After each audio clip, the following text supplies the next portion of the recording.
খুব লাভ করি তো তোমায়, এই কারণে এত কষ্ট দাও, তাই না?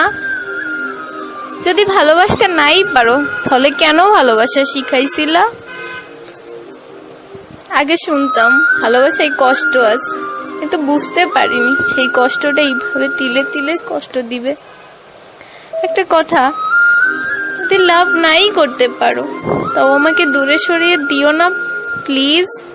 প্লিজ, অনেক বেশি লাভ করি তোমায়, অনেক বেশি। Love you so much.